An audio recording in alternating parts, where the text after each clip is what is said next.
ये व्यवस्था जितना पैसा हथियारों पे खर्च करती है ना, उससे डबल पैसा धर्मांधता फैलाने पे खर्च करती है। जो शिक्षा से वंचित है उन्हीं बच्चों को देखिएगा कि वो कांवड़ के पीछे लगा दिए जाते हैं और वहां पर एसीपी, डीसीपी और सारे बड़े बड़े रैंक के अधिकारी उनके पैर धोएंगे। इस बार कांवड़ का रंग इनका फीका रहेगा, क्योंकि जब जब कांवड़ लेने जाएंगे फूल बरसाएंगे, और जब इन्होंने अपने हक की आवाज उठाई तो लाठी, गोली और पैलेट गन और AK-47 इनको दिखाई। हमें अंधेरे कुएं में धकेलने में ये खूब खुश है, और हम जब रोशनी की तरफ कदम बढ़ाते हैं, जब हम शिक्षा की बात करते हैं, जब हम हक की बात करते हैं, तब हम देशद्रोही होते हैं, तब हम पाकिस्तानी होते हैं, तब हम बहुत बुरे होते हैं। लेकिन जब हम अंधता की ओर जाते हैं तो हम बहुत महान होते हैं, तब हम अवतार पुरुष होते हैं, तब हम शिव के भगत होते हैं। दलित और आदिवासी और OBC इनके लिए ठोकर के सिवाय कुछ नहीं है, और वही सबसे ज्यादा कांवड़ लाने में लगे होते हैं, वही बच्चे होते हैं ज्यादातर। आप बहुत कम देखोगे कि पढ़े लिखे सुशिक्षित ब्राह्मणों के या किसी ऊंची कास्ट के बच्चे कभी इस तरह की हरकतों में इन्वॉल्व हो, नहीं होते।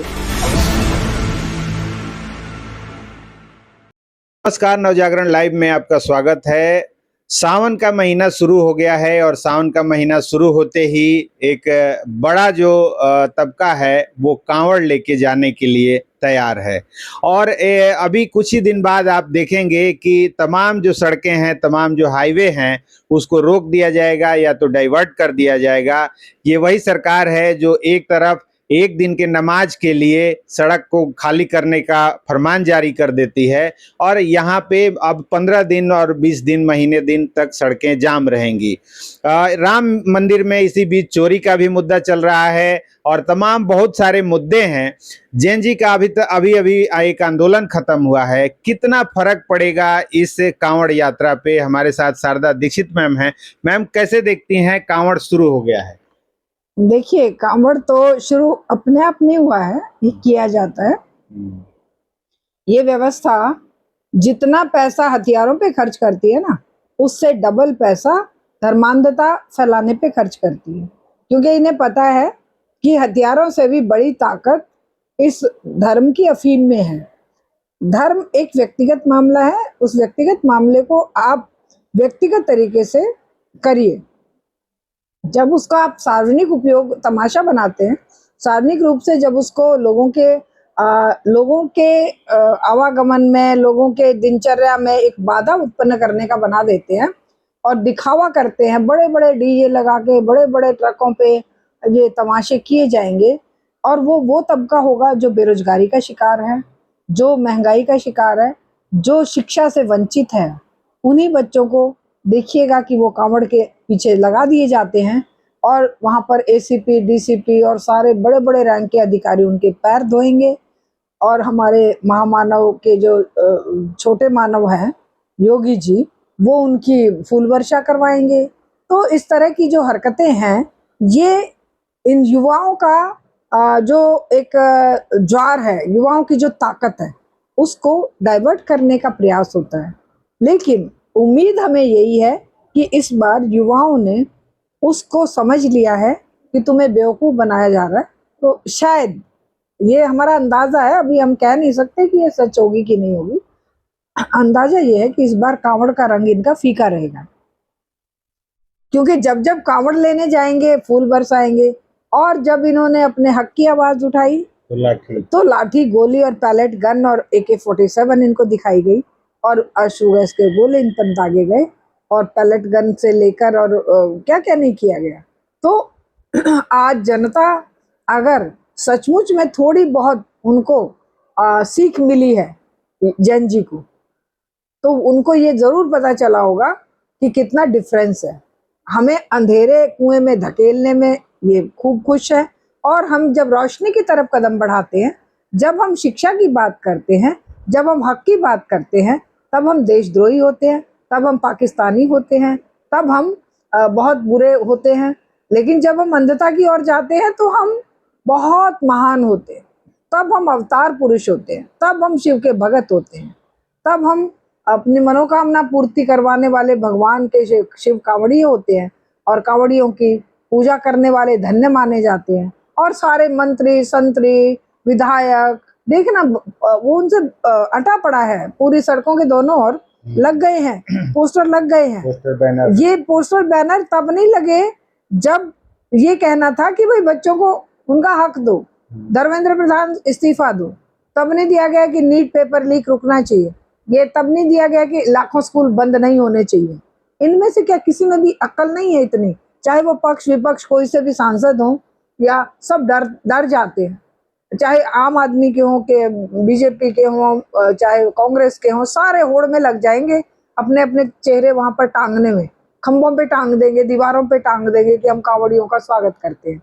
अरे तुम ये नहीं कह सकते कि हम अपने बच्चों की शिक्षा के लिए लड़ाई लड़ते हैं, हम अपने बच्चों को उनका हक दिलाने के लिए उनके साथ खड़े हैं। तब तो तुम कायर हो जाते हो। लेकिन जब वो अंधता की तरफ जाते हैं, जब वो वहां पर भी नशा पानी की तरह बहता है, सब तरह का नशा, छोटे छोटे बच्चे कांवड़ियों की शक्ल में जाते हैं, कांवड़ियों के वो कांवड़ उठा के जब महिलाएं जाती हैं, इतना तरस आता है उनकी बुद्धि पे। एक तरफ राम मंदिर जैसे घोटाले हैं जहां पर हजारों करोड़ रुपया सोने चांदी की ईंटें, गहने लोग उतार उतार के वहां पर दान दे आए हैं और उनको ये हजम कर गए हैं। उन्हीं के मंत्री कह तो रहे हैं कि जो दान देने वाले लोग हैं वो मन से दान नहीं दिए, उन्हीं वही वाला दान चोरी हुआ है। जो लोग मन से दिए हैं वो मंदिर में है। क्या बात है, क्या बात है। तो मन से दान नहीं दिए, इसका मतलब दोष उन्हीं का है कि चोरी भी करने, मतलब चोरी का इल्जाम भी उन दान देने वालों पर ही है। तो दान देने वालों को समझना चाहिए कि भैया तुम उन लुटेरों के पैरों में क्यों चढ़ा के आते हो? तुमने उसी पैसे को स्कूल, कॉलेज, यूनिवर्सिटी, हॉस्पिटल खोलने में क्यों नहीं लगाया? वो कौन महापुरुष थे जो कह रहे हैं हम तो चांदी की ईंटें दी थी, डायमंड लगे हुए वो रामचरितमानस दिए थे सोने के। हाँ, सोने के 1 किलो सोने का राम। बताइए, अरे उस 1 किलो सोने से तो एक बढ़िया स्कूल बन जाता भाई। उस 1 किलो सोने से तो कहीं कोई सेवा केंद्र खुल जाता है। झुग्गी झोपड़ियों में रहने वाले लोगों के लिए हो सकता है 50 से छोटे छोटे घर बन जाते। तो शर्म से डूब मरना चाहिए इस समाज को। वो समाज जो अपने लोगों को, अपने लोगों के लिए सुंदर समाज, सुंदर सुविधाएं नहीं दे सकता, वो पत्थर की मूर्तियों के लिए अपने आप को इस तरह से कुर्बान कर रहा है। और फिर उन्हीं पर दोष भी आ रहा है कि तुमने अच्छे मंशा से दान नहीं दिया था। अच्छा, तुम लोग बड़ी अच्छी मंशा से चोरी कर रहे हो। हाँ, वो तो ये भी कर रहे हैं कि हमारा हिंदू का मंदिर, हिंदू ने दान दिया, हिंदू ने चोरी किया, तो दूसरे लोग क्यों बोल रहे हैं? हाँ, तो फिर सारे जितने भी न्यायालय हैं, जितने भी पुलिस कचहरी हैं, सबको बंद कर दो। क्योंकि 85% तो हिंदू ही है। मुसलमान होंगे ना, वो जो अपराध करेंगे तो हिंदू उन्हें मार पीट के एक तरफ कर देंगे। तो फिर हिंदुओं को हिंदू मारे, हिंदुओं को हिंदू लूटे, हिंदू बेटियों का बलात्कार हिंदू करे, तो सजा मत दो। क्योंकि हिंदू हिंदुओं के साथ कर रहे हैं ना, मंदिर की चोरी हिंदुओं ने करी है तो हिंदुओं को तो सजा मिल लेनी चाहिए। जैसे वो बिल्किस बानो के ऊपर जब ये 11 हत्यारे थे और बलात्कारी थे, तब उनको कह रहे थे तो संस्कारी हैं, ये तो ऐसा काम कर ही नहीं सकते। तो हिंदू हैं, हिंदू तो महान प्रजाति है जो दुनिया में कोई और है ही नहीं।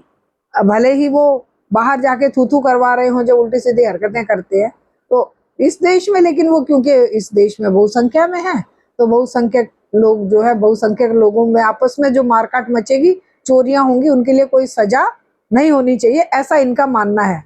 तो शर्म से डूब मरने की बात है। इनको तो आती नहीं है, वो शर्म इनको आती नहीं है, लेकिन हमें जरूर आती है। क्योंकि जब ये बातें बाहर जाती है तो लोग, बाहर के लोग इतने मूर्ख तो नहीं है कि इन बातों का अर्थ नहीं समझते। चलिए, तो चलते चलते जो नई जनरेशन है, जो जेन जी है, उसको आप क्या मैसेज देंगी, खास करके कांवड़ यात्रा के लिए? हम तो इस बच्चों को, सबको ये कहना चाहेंगे और ये संदेश देना चाहेंगे कि बेटा देखिए, दलित और आदिवासी और ओबीसी, इनके लिए ठोकर के सिवाय कुछ नहीं है।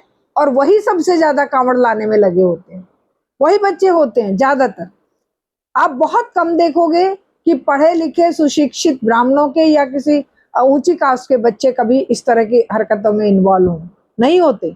और वो अगर जाते भी हैं तो बड़े बड़े गाड़ियों में ऊपर टांग के वो पैसे वाले अगर जाते हैं, तो ये बच्चे बेचारे ये खाने के लिए जानते हैं। पिछली बार मुझे एक ग्रुप मिला था, मैंने बोला कि, बोले हमारे भाई और हम लोग कांवड़ लेने जा रहे। क्यों जा रहे हो बेटा? बोले कि नहीं, वहां पे कैंपों में बड़ा अच्छा खाना मिलता है। मतलब तुम भिखारी बना दोगे उन्हें स्कूलों से वंचित कर दोगे, शिक्षा से वंचित कर दोगे। तो बच्चों, हम आपको ये कहना चाहते हैं कि आप इनके झांसे में मत आइए, आप अपनी पढ़ाई पर ध्यान दीजिए। और अगर पढ़ाई के लिए साधन नहीं है, अभी देख रहे हैं ना, यूपी में बच्चों ने आंदोलन करके अपनी सुविधाएं बढ़ाई स्कूल की। एक अभी जनरेशन अल्फा के नाम से कि जो स्कूल गोइंग बच्चे हैं, उन बच्चों ने आंदोलन करके अपना स्कूल ठीक करवा लिया। आप ये काम करिए, आप मत जाइए कांवड़ लेने। ये मेरी आपसे हाथ जोड़ के रिक्वेस्ट है। और आपको एक संदेश भी है कि मेरे प्यारे बच्चों, इन फालतू की चीजों में कुछ नहीं रखा। कांवड़ लाने के लिए अगर किसी का मन है, आस्था है, तो बहुत अच्छी बात है, लेकिन वो जाइए, वो लोग हमारी उम्र के लोग जाए अपना, ठीक है, पूजा पाठ करें, क्योंकि कोई और काम होता नहीं है इस उम्र में लोगों को, तो ये कर सकते हैं। लेकिन मेरे प्यारे बच्चों, तुम्हारे लिए जीवन अभी बहुत सुंदर है जीवन, और उस जीवन की सुंदरता को आगे बढ़ाने के लिए शिक्षा बहुत जरूरी है। तो शिक्षा के लिए प्रयास कीजिए। शिक्षा देने में अगर कोई कोताही सरकार बरत रही है तो उसके लिए लड़िए, अपने अधिकार प्राप्त करिए, लेकिन गुमराह मत होइए। यही मेरा आपको संदेश। चलिए, तो ये बहुत बहुत धन्यवाद। एक बहुत बड़ी बात है, बड़ा मैसेज है कि जो मंदिरों की घंटियां हैं उसको बजाने के बजाय आप स्कूल की घंटियों की तरफ ध्यान दें। और ये जो कांवड़ यात्रा है, यहाँ जाने के लिए बहुत समय पड़ा है, लेकिन ये जो अभी उम्र है ये पढ़ने लिखने का है। तो सबसे पहले शिक्षा की तरफ ध्यान दें। शिक्षा अगर ठीक रहेगा तो सब कुछ मिल सकता है। तो इस वीडियो पर आपकी क्या प्रतिक्रिया है, कमेंट करके बताएं और देखते रहें नवजागरण।